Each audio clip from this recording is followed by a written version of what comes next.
Welcome to another episode of Hella Society Forum's Conversations. We gather a few times a year in a Zoom meeting and discuss various topics related to ministry and culture and theology. And this episode, we want to take a few minutes to talk about parenting. And so I'm going to introduce our panelists today.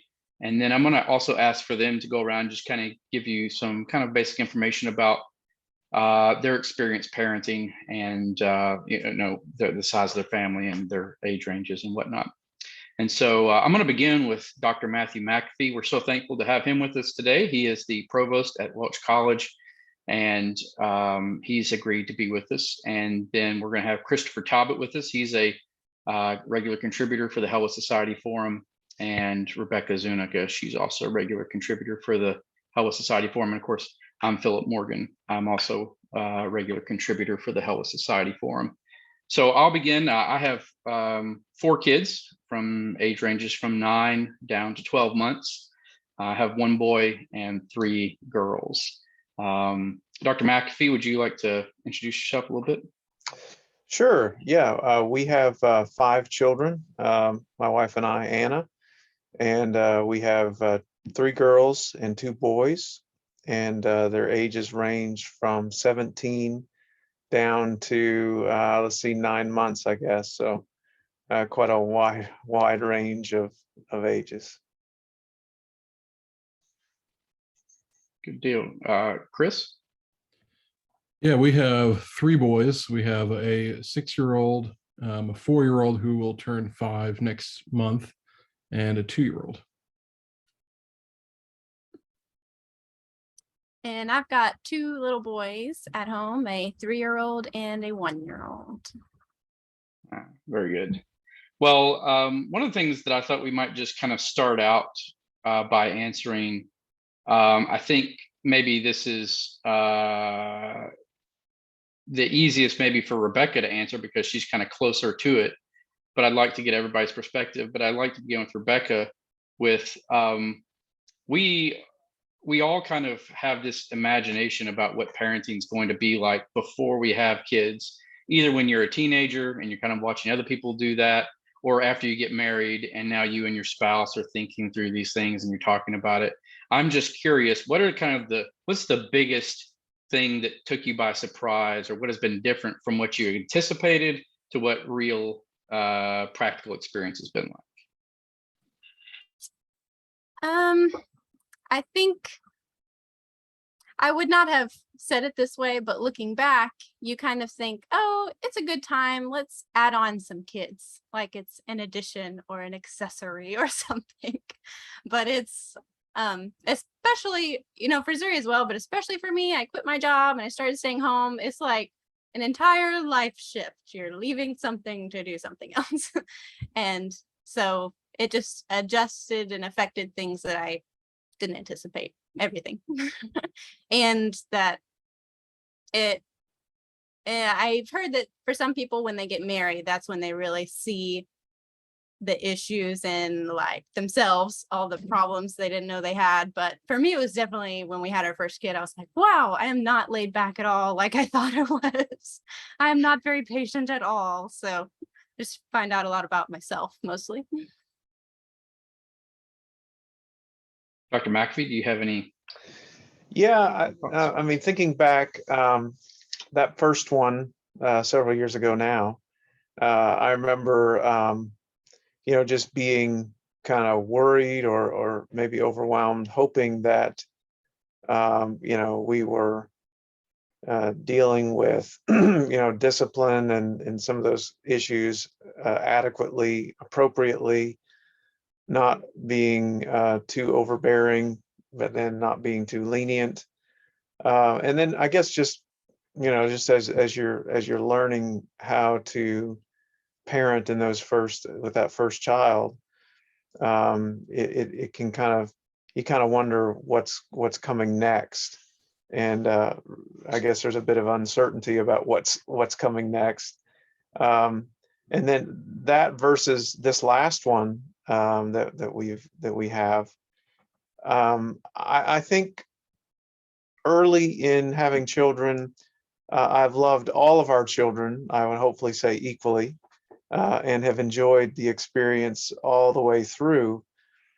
But I think in this last one that we've had, the youngest boy, it's made me realize what a privilege and what a blessing it is to be able to have children. I think on a level that I wasn't quite prepared for back in my late 20s, early 30s. I guess maybe my place in life has changed a little bit to maybe think a little more deeply about some of those things with having children, and realizing, with the fifth child, a lot of the things that were frustrating and you'd think, oh, is this ever going to end? I know it's going to end, or I know that there's a relief from this particular stage coming up, and I guess it's helped me to enjoy all of those moments, I guess, a little bit more deeply, and has caused me to reflect more on our first children, and how important that it is to have that right perspective as you're parenting them, and you realize, with a 17-year-old, how brief this really is, and what a short thing it is for you to have this person that you're entrusted with in your home and under your care, for 17, 18 years. They fly by so quickly. But anyway, that's just one thing that comes to mind as I think about from the beginning of having children till this most recent one that we had just a few months ago. Yeah, I think that last word you said, I think, was similar to my experience, which was I was very excited about having kids. I had been wanting to have kids since I was a teenager. My mom had two little girls when I was a young teenager. And so I kind of got to see a little bit about what parenting was like as a teenager, which was really good for me, but it also made me excited about having kids. And so for me, I was very excited about all the fun that I was going to get to do, and all the fun. And I was like, well, I also know about the discipline stuff. Now, an experience, it was a whole nother ball game when you were the one who was the parent.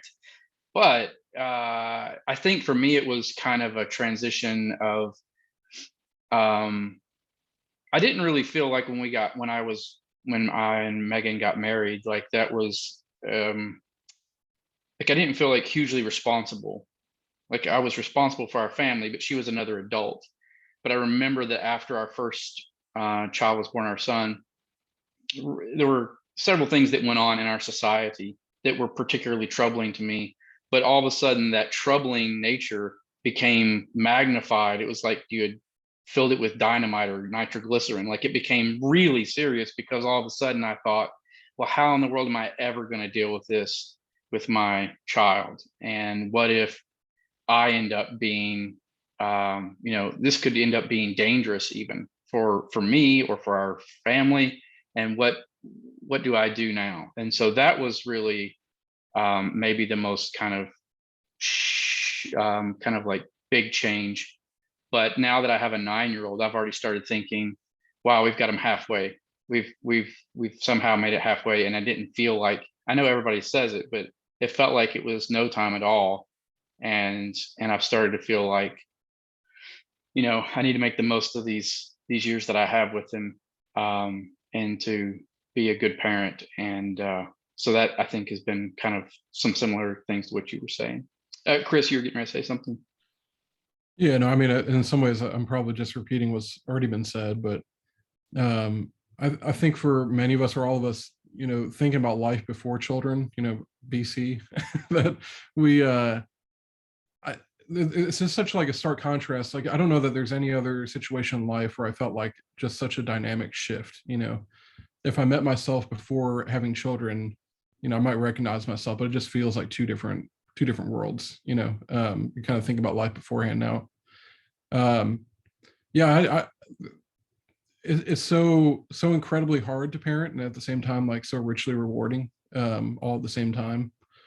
I'm way less willing to give like parenting advice now that I actually have kids, and so I remember for us, with William, I think the very first time we had to go somewhere with him, we had one kid and it took us like 2.5 hours like to get out the door. And so now we have 3 and we can get out the door in like 45 minutes. So, we're starting to do a little bit better with that. But I think it was when we were expecting our first child, I would make my way down to Dr. McAfee's office and steal some of his K-cups, make coffee and all that. And we would talk. But we had conversations about how both marriage and having children are just really strong tools for our sanctification in life. And I don't remember if Dr. McAfee said it or if it was just part of our conversation, but I think marriage often shows us how individually how selfish we are. But I think having kids can show you how selfish you can be as a couple. And so both of those can hold up a mirror to yourself, and you feel it very, very tangibly to say, and these are some areas of my life that are not in line with Christ-likeness. And not saying that having kids is necessary for sanctification, but certainly helps. Well, so building on that point, what would you say to someone? A lot of times when there's a younger couple that are in our church or someone that I know, and they've been married, and inevitably people start asking them like, well, when are you planning on having kids? And sometimes and this is in some ways laudable because they're at least responsible people. They start saying, well, I have to kind of get these things in order. I want to do this, I want to do that, and before we start having kids. So what would you say to somebody who is kind of really kind of on the fence about that kind of thing, Mr. Talbot? I don't want to encourage foolishness, or to be unwise about things. At the same time, I think that's like an easy cover to just kind of push things off perpetually.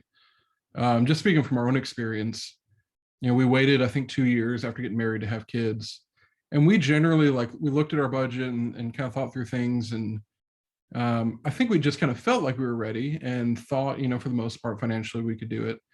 And I remember that the very morning we found out, my wife told me that she was pregnant, and I did everything to try not to hyperventilate, but we, for whatever reason, we decided to that day to travel down to go see her parents, and her dad took me on a ride, and he just mentioned, I think kind of out of the blue, he said, you're going to feel like, I think maybe I'd mentioned, I was kind of worried a little bit about the money. And he said, you're always going to feel like you don't have enough money for it, and that can always be an excuse. But he said, trust me, he had 4 girls. He said, God provides, there's provision, there's grace.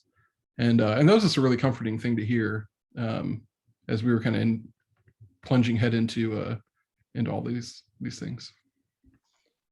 I would simply add, I think that's really good.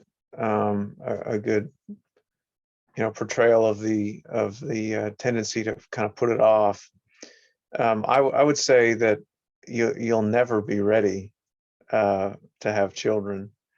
We never were.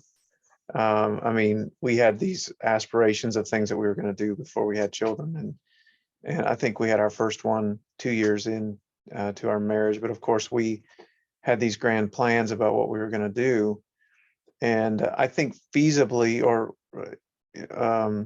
if you just think about it practically, our plans were a bit too lofty and were not realistic enough, because it would probably have meant, if we had the ideal situation, we wouldn't have had children until 10 years into our marriage. If we'd have everything lined up, I had to do my PhD, we had to, have a place and all these things. Well, that just all went out the window. And I don't think it's necessarily irresponsible, as Mr. Talbot mentioned, but I do think it's good to kind of not always have everything exactly the way you think it should be, or exactly the way you want to plan for it.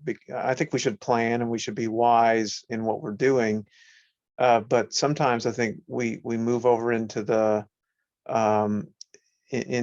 idea that we're controlling things, and it's on our terms when we're going to do this, that, or the other, and we're sort of micromanaging our lives, and it almost gives us the idea that we're sort of in control. So I think children coming into a household is a good thing, and I think it was very important for us that it happened the way it did, because it just kind of threw us into the midst of it, and we had to learn and grow and And looking back, of course, I'm so thankful that it happened that way. And all along the way, there have been times that, you know, our whole experience as a couple has been, you know, nothing has gone according to our plans. There have been all these unexpected twists and turns to our lives, and that's been a great thing. And our children have been a central part of that whole experience. So I think you don't want to just keep putting it off, because there's never going to be an ideal time to have a child. But they are a blessing from the Lord that he gives to us and entrusts to us, if it is his will for us to have that blessing. So I think it's something that we need to you know, accept with gratitude. Yeah, I think people think about preparing financially a lot, and babies don't have to be as expensive as the like Amazon or Bye Bye Baby tells you they have to be, first of all. But, you know, I think it's good to prepare and try to get ready for becoming parents. And if you think financially, you know, if that's the only way to prepare, that's not much to do in the meantime. But there's, I think, ways that I wish I had prepared more. You can prepare the way you structure your time. You know, it's something that I didn't understand before becoming a parent. And I have seen friends go through it too, where you think you can just go back to the life that you were living. And so just kind of planning, especially I'm thinking as a mom, if you are planning to return back to work, being in a situation where, you know, you can pull back some, you can tone it down a little bit. So just kind of planning out your time and the way that your family operates. And I think the more time you can give, the less it's actually going to cost you financially. So that'll work out some.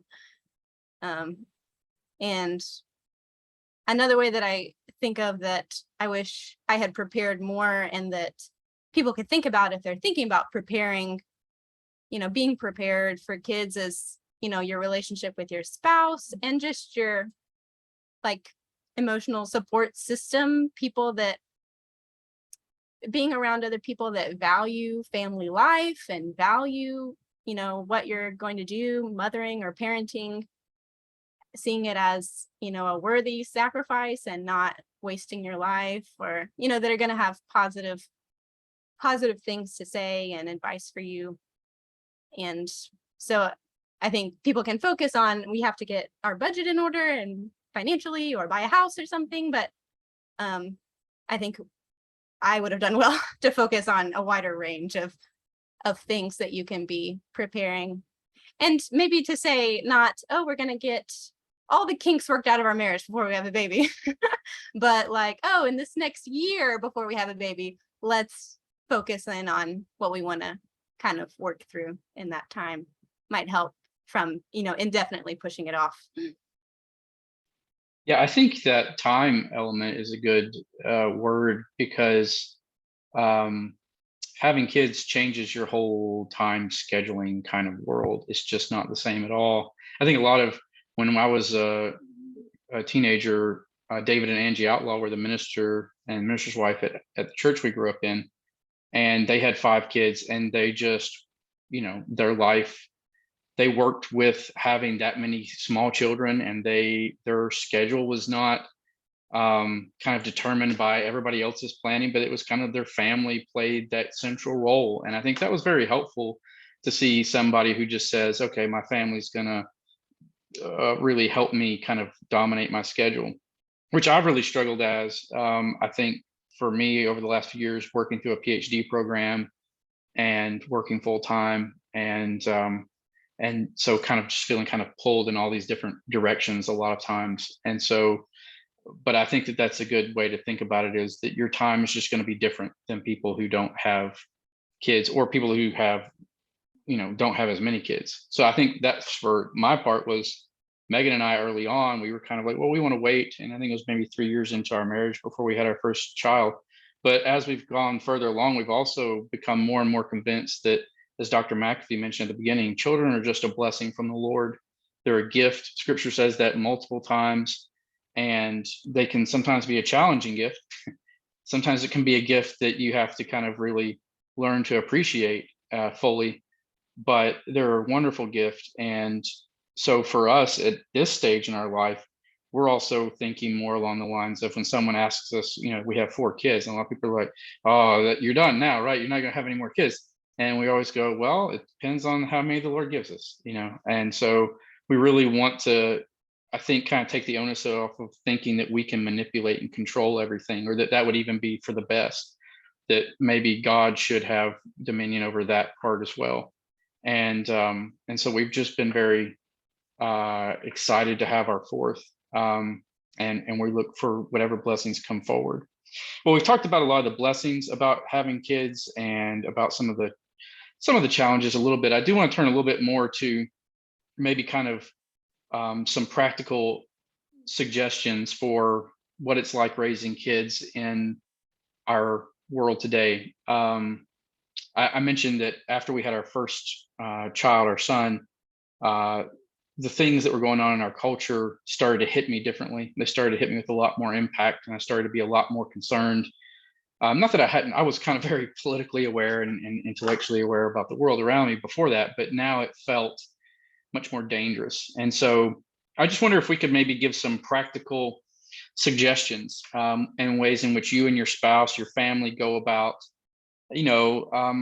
protecting our kids from dangerous ideologies in the world, dangerous and sinful, wicked practices, but without withdrawing them fully from the community. We want them to be active participants in the community, to be salt and light. And I've found for myself, that's a really delicate balance with my kids. It's hard enough when you're trying to figure it out for yourself as an adult. How far do I do these things? But when you're dealing with a child, I'm thinking, well, do I want this? Is it appropriate for this child to be in this situation where they're going to be exposed to this? Or would I rather wait until they're a little bit older and a little more mature, and I can kind of walk through that with them a little bit more? So I just wanted to kind of wonder, and we kind of have a wide range of kids as well. So that was one of the things I thought would be helpful, is to maybe think about some practical ways that we go about that. I can jump in here if you like. Our oldest is in high school now, and we have the next one is in middle school. It's been interesting to see the development of issues in the public school. So our kids are in public school. So, and of course, it's in our community here is a pretty conservative area. But even then, I've noticed the further up you go in the school system, the more dangerous it becomes. I think you have more less obvious issues in sort of elementary and maybe middle school, but the high school has been where we've really seen some of these kinds of issues coming on full head on, mainly from teachers, but there's some things going on from their peers and things that are challenging as well. Homosexuality, transgender, some of these questions that are being talked about, and then even some more intellectual issues that our daughter has faced in some of her upper level courses, where she's being exposed to very high level literary critical frameworks and are actually being required to do assignments from a particular critical framework. So I mean, she has come to us with questions, and I've given her some resources to try to read that counter those things. One thing that we've always done is we try to have, I would say, eat together and talk together over the dinner table, and have devotions together. But I think those conversations around the dinner table have been invaluable and have been some of the places that we've had the most engaging discussions as a family.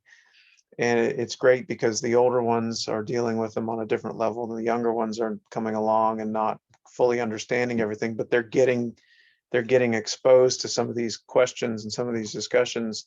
And I think that's very formative. I mean, the jury is still out. We haven't made it through all of them, all 5 of them, but certainly we've seen growth and development in the older ones as they have tried to deal with some of these questions. And I think it's been very healthy to have that kind of open dialogue, not just together as a family, but also having opportunities to do that one-on-one as the questions arise. But you really have to be, heavily involved in what they're learning and aware of the issues that are out there. I mean, we can't be asleep at the wheel when it comes to these things. We've got to know, what are the issues that they're getting from the school system. And I think, if you choose to send your kids to a public school, it's not enough to just say, well, I feel like they're safe because they have Christian teachers who pray for them and everything like that. Well, it's not just about praying for them. It's about the underlying assumptions of the educational system and the kinds of things that they're going to be exposed to that we really need to go after and think about and help our kids to navigate those things that are much more subtle than, the big 3, the sex, drugs, and rock and roll, back in the 80s and 90s, maybe. They're much more subtle and sophisticated and a lot of intellectual arguments that they're being faced with, that we have to, be able to talk through with them.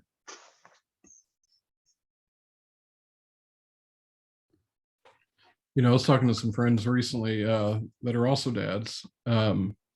It's a really interesting dynamic that we have nowadays, to where certain parts of our culture are willing to expose their children to what I think we rightly would deem really disastrous and harmful ideologies, and at the very same time would shelter them from maybe like smaller things, and so part of what we try to do, I hope, is kind of reverse that in some ways. Is I want to be really careful about the worldviews and the really dangerous things ideologically that they might be exposed to. But I also don't want my boys to be afraid to like scrape their knee a little bit, and be a little adventurous. And so we try to encourage them to not too much to wrestle with each other, but I'll get down and wrestle with them, and if they have some master plan of something they want to do in the backyard, like give them a little space to fail, to like do some things, try things out and do those. And so we want to be protective without just be like controlling over everything. Of course, our kids are really young, and so I don't want to speak like too, too authoritatively there. But hopefully we're heading in the right direction with that. Wrestling is great, by the way. I mean, that's and the boys love it. But I've even seen some of the girls that are younger than the boys. They can get right in there and go after it too. Some great time. Oh yeah, our boys they eat it up. Yeah, Philip's boy doesn't have a chance against his little sisters, I don't think. Philip, you'll have to give advice, because at 1 and 3, I don't know. I'm just listening to what y'all are going to tell me. Well, I think that what Dr. McAfee and Mr. Talbot have both said is good, and to some degree, some things that we've done. I tend to be the more overprotective with scraped knees and whatnot, which is somewhat odd because that's not how I was as a kid. But so I've really been trying to fight that. So when they get up in a high place, not a super high place, but a relatively dangerous high place, I try not to go stop, or if they're running full blast on the trampoline around in a circle over and over and over again, I try to go, I did that many times. I've fallen off trampolines. I got it fine. So that has been kind of one of the things that I've tried to do, and that Megan and I have tried to do, is to try to encourage our kids to just enjoy the world, to be physically kind of enjoying the world as well. Practically, for some of the kind of more ideological things, we did decide to homeschool our kids. I was homeschooled, I really appreciated that as an adult. And I enjoyed it as a kid all the way up until kind of my late teens, but there was other things that were kind of going on with that. But and part of that's to just try to kind of help shape ideologically during this time period. But I think maybe more so that's important, because that's not for everybody, is we're really careful about entertainment. We super careful. We don't have cable at our house. We don't allow them free access to phones or to the internet. We've kind of told people at our church, if our kid, my 2-year-old comes and sit in your lap, she's going to ask to see your smartphone. You can't let her have it. Please don't do that. And so, and part of it, that is really pretty scary, because my 2-year-old will just go up to anyone and start going through their smartphone. And I don't have any idea what's on that person's phone. And so that has been our major thing. And also to just be attentive to what you're showing them. When I was a kid, maybe we shouldn't have been this way, but I kind of felt like our family we would just go see every new Disney movie that came out. That was just kind of accepted. That was what we would do. And maybe 3 or 4 years ago, Megan and I became very concerned. Sometimes when my kids would go and stay at my parents' house, they would watch a little bit of children's programming, and we finally just said, we don't want them to do that. We have some things on DVD or this or that we'll allow them to watch, but otherwise we want to be pretty careful. And so we want to preview it. And then we also try to give them really good books and audiobooks. Our kids love audiobooks. They listen to audiobooks constantly. And so, and coming back to what Dr. McAfee said, the family table's great. Family devotions, those are two like fundamental things for our family. And but the other thing I think is family reading. I think if you can read together as a family with either one person reading aloud or taking turns, I think that just helps to emphasize the kind of just by example, showing like this is good literature or this is good entertainment that is enriching, and it opens up avenues of discussing things. And what we found is really nice is sometimes you can get the full package. So my kids, we've kind of exposed them to James Herriot's All Creatures, Great and Small, the PBS video miniseries, and they loved it. So then we were like, oh, well, it's also a book. So we started reading some of the book, and then they're like, and it's also a BBC series. And so we're kind of like getting to enjoy all that together as a family and at varying ages. It's a good way to kind of, I think through those things and talk through kind of the goods and the bads, because really good literature or films they'll show you some people who are not great. They're not great examples. And so then you get to kind of wrestle with, well, why is this person doing this? Or how are they doing that? Or why is this person overall a good person, but they have this failing? And so I feel like that's a good practical way, is to just be very attentive to entertainment. And I don't know when I'm going to give my kid a phone, but it's going to be a long time. He's 9, so I guess at some point we're starting to occasionally let him have a little bit of time alone at home. So at some point we're going to have to give him something, but I don't know when that's going to be. Well, we're about out of time. Is there any kind of finishing thoughts or concluding thoughts you'd like to add in to our discussion here? Just to the point you just made, I just don't think we should underestimate just the amount of time like we can spend together as family. Our family, we just like spending time with one another. And I think this goes back to a topic we talked about already. I think we start to see a certain like perception of children in the culture and the way that we talk about them. That's something to like hold off, or that's children are a burden or whatever it might be. But when you read through the scriptures and the way that God talks about children, it seems to be consistently a divine gift, something that God has given to us as a blessing.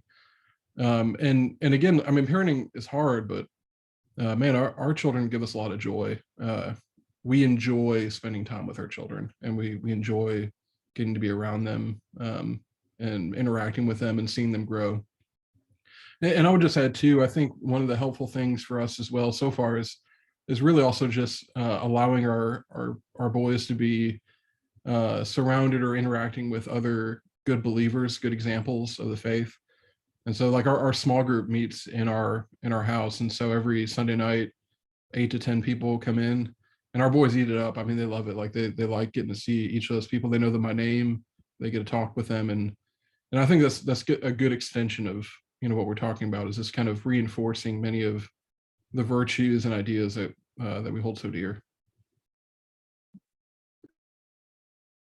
I saw something good the other day that made a connection in my mind that I hadn't made, but you know, Christ calls us to take up our cross daily and to sacrifice ourselves, that if a grain of wheat falls into the ground and dies, then only then can life come. And, you know, ultimately that's about us dying and Jesus living in us. But that if we look at our parenting that way, that my life is fading, I'm choosing to let my life fade so that this new life can come up. I'm gonna be the seed that dies so that a new life can come. And that was very helpful for for me on a rough day. I think kind of to both your points, lately I've been thinking a lot about when we talk about our covenant relationship with our spouse, we talk a lot about walking through sanctification together, and that we are kind of becoming one flesh and walking through this life as a couple. And I've begun thinking a lot about that same kind of idea with my children, that maybe we do, our culture tends to talk of them as an add-on or something to be avoided, or that they're a problem that you got to kind of work around. And instead, I've been trying, I've come to kind of think of them as more like these wonderful little people who get to go through life with me. And I guess they won't be little long, but that they get to walk through this life with me, and I get to be with them, and they enrich our family in that way. And so I try to occasionally tell each of the kids, just kind of individually, like, you make our family more special, you enrich our family, you specifically, not all of you, but you do, you bring something special to the table. And I think that when we also are trying to look for those things and to name them specifically and say this thing in particular, I think that's also helpful for our sensibilities and our attitude. We tend to be thinking more along, man, this child makes my life so much better in this specific way. And I think that can be a helpful way to do that. Do you have any last thoughts, Dr. McAfee?